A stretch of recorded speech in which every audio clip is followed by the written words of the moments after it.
Today on Santa Monica Update. When you walk the streets of Santa Monica, do you ever feel like there are thousands of homeless people around you? Coming up, I've got some news that might just surprise you. When it comes to internet, people want two things, fast and reliable, and the city of Santa Monica has stepped up in a big way to accomplish this. We'll have these reports and more news from the city of Santa Monica coming up. I'm Gail Choice. Santa Monica Update, your source for local news in Santa Monica. Santa Monica Update starts now. Welcome to Santa Monica Update. Santa Monica is the fastest growing city in the nation, according to a report put out by the U-Haul Corporation. 21% more people are moving into Santa Monica than are leaving it, says the respected but unscientific report. Our city's growth rate was nearly twice that of Boise, Idaho, which came in second, and 10 times higher than Los Angeles or Torrance. So look around, see your new neighbors, say hi, let them know they're gonna like it here.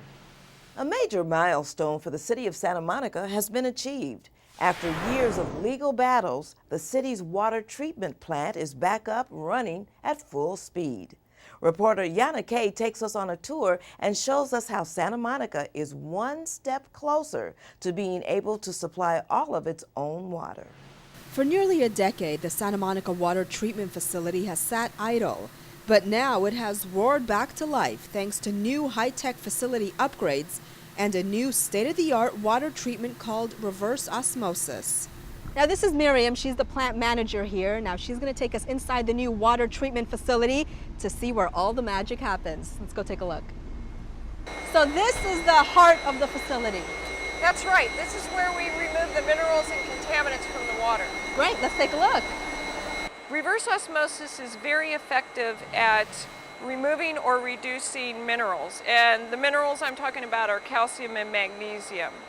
But beyond that, the reverse osmosis will provide treatment for potential contaminants, beyond MTB if we were to ever suffer. Now there are nearly 1,600 membrane cartridges located in this part of the facility. Now let's take a look at what it looks like on the inside. This is a membrane cartridge, and the water has to go through all of these layers to remove any contaminants before the water is completely finished. Back in 1996, the Charnock well fields, which supplied 50% of Santa Monica's water, were shut down after the discovery of a gasoline additive called MTBE. This caused the city to rely on outside water sources. But now that the plant is back online, officials say the city is close to being completely self-reliant. Well, it gets us back on the road to self-sufficiency, towards sustainability, towards reliability.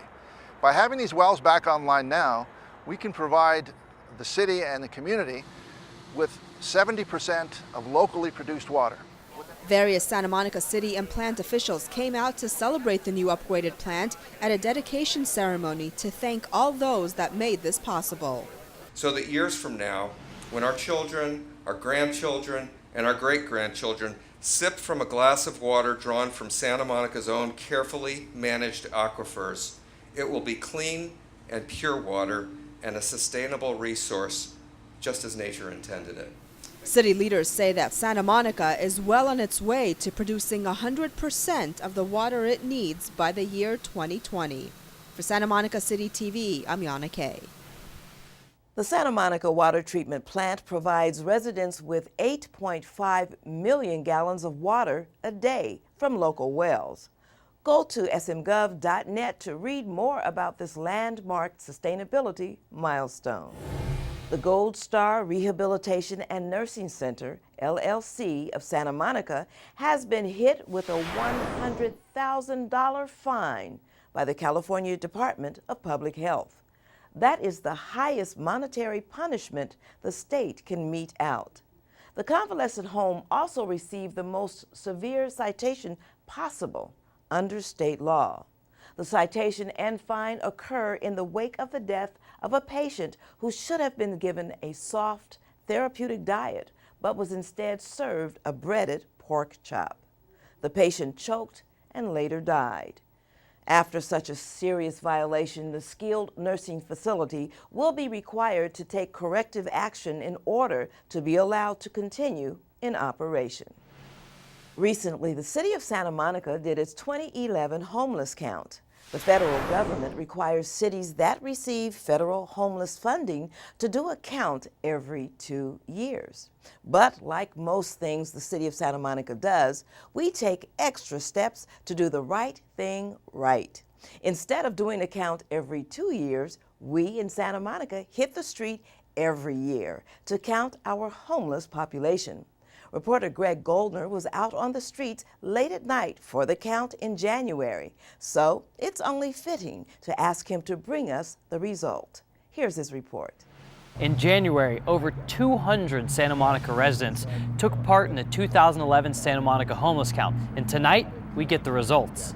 Last year's results told us that there were only 742 homeless individuals in Santa Monica. So where do we stand this year? The counts from 2011, our total number is 740 individuals that were identified as homeless in our community at a single point in time. But of that, only 263 were actually identified as sleeping on the streets. They're unsheltered. The count factors in not only people on the streets, but homeless individuals in shelters, hospitals, and other institutions.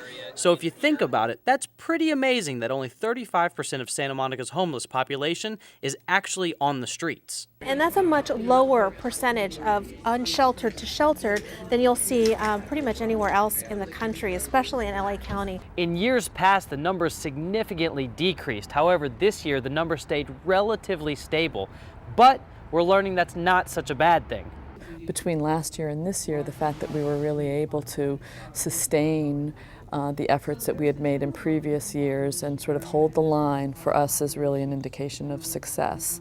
For the most part, given the impossible job market and the harsh economic times, most people were pretty surprised with this year's findings. I think given the state of the economy and the state of the world, frankly, that it's really encouraging that we didn't see a tremendous spike in the numbers. Although the overall numbers didn't come back less than last year, we have to remember that we're still at a 19% reduction over the last couple of years in one of the worst economic times we've ever had in the United States. It's really remarkable. A nearly 20% decrease in the span of just 2 years, 24 months. That's remarkable and truly a testament to the residents of Santa Monica. Homelessness is always a high priority for people in this community, and I think that level of commitment, keeping it on the front burner, has helped to keep the tide from turning and seeing that increase in homelessness. With the help of over 200 Santa Monica residents, yet again our annual homeless count was a success. And who knows, maybe with your help next year, we might be that much closer to ending homelessness in our city. For Santa Monica Update, I'm Greg Goldner. It's quite an idea to think that one day in the near future, homelessness will be eliminated. But with continued government funding due to counts like this, and the ability to help homeless people off the street, this idea could quickly become reality. For more information, feel free to check out the Human Services Division on the web at smgov.net/HSD. The world-renowned local think tank RAND Corporation will be helping the city envision the future of the Santa Monica Airport. RAND, along with 2 other city contractors, will take a long look at how the airport can best serve the community. And residents will be asked to chime in with their ideas and visions too. The process will take about a year beginning in July, and public meetings are planned for later this year. To keep up with this story on the net, you can go to smgov.net/departments/airport. Often the stories we cover on Santa Monica Update involve the city doing things for residents. Sometimes we spotlight local businesses of interest in the community. But in our next report, Greg Goldner shows us how the city of Santa Monica has stepped up in a big way for businesses here in Santa Monica. The city of Santa Monica and dark fiber optic? I really don't know what any of this means, but we're gonna find out. In 2006, the city of Santa Monica realized that its telecommunications was in need of a major overhaul. And for a relatively minimal initial investment, that's exactly what it did. For From public internet hot zones to security and transit video cameras, the city was able to step things up, all because of the leap into fiber optic networks. In addition to serving the local businesses through our fiber optic networks, we're also in turn serving the residents. So it's a win-win. We're actually generating new revenue from our fiber optics, and that in turn then goes to serve community projects like the Wi-Fi, like the real-time parking, and other outlets that help people navigate Santa Monica. And what JORY means by generating revenue is that they were able to lease part of their fiber optic network to businesses here in Santa Monica, businesses such as the Fairmont Miramar. It was an absolute no-brainer. You know, whenever fiber optic is the state-of-the-art connectivity to the internet, and to have it laid at your doorstep and to be able to tap into it for a relatively inexpensive sum and create an environment and an infrastructure to make your guests more successful in this hotel than in any other hotel, I didn't even have to think twice about it. And this partnership with the city of Santa Monica is one of the big reasons that Travel and Leisure voted the Fairmont Miramar one of the best business hotels in the country. We were able to light up the property with wireless internet, and that's property-wide. It covers all of our guest rooms, all of our meeting rooms, the lobby of the hotel, even poolside. You could have your iPad and stream Netflix, a movie from Netflix, all by the pool. We were lucky enough to catch up with SohoNet CEO Dave Scammell at their North American headquarters right here in Santa Monica. And he told us why his global media company, with clients such as Warner Brothers and DreamWorks, feels lucky to be partnered with the city of Santa Monica. A few years ago, we started searching out where could we get dark fiber from to enable us to provide the kinds of services this industry needs. And the city of Santa Monica was one of the most forward-thinking cities, and we were able to start working with them to provide this service to our customers. When it comes down to it, Santa Monica is a world leader in a lot of things that we do.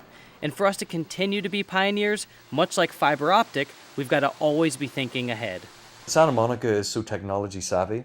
We have a lot of internet companies, we have a lot of production houses, we have a lot of people in the film and commercial business. And to be able to create an environment for them to be successful, because their business is all about streaming video. And you see them, whether it be on their iPhone, whether it be on their iPad, whether it be on their laptop, they're constantly working with each other, and they need this medium in order to do their business.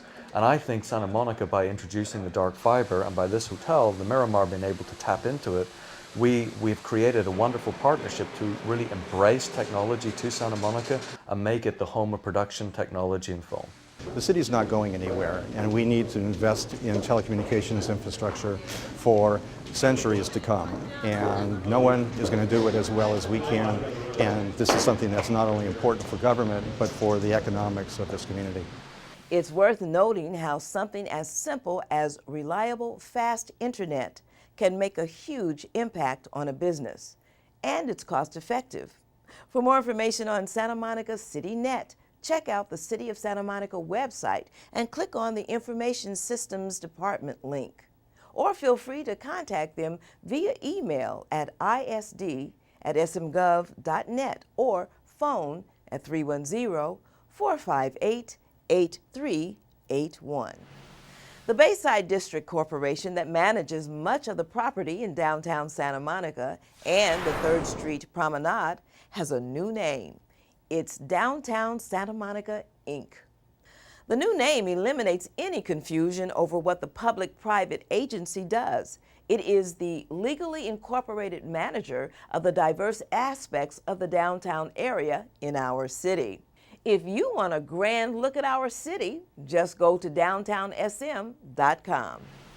Mark your calendars, it's coming up. The day we can all go out and support our local merchants and service people.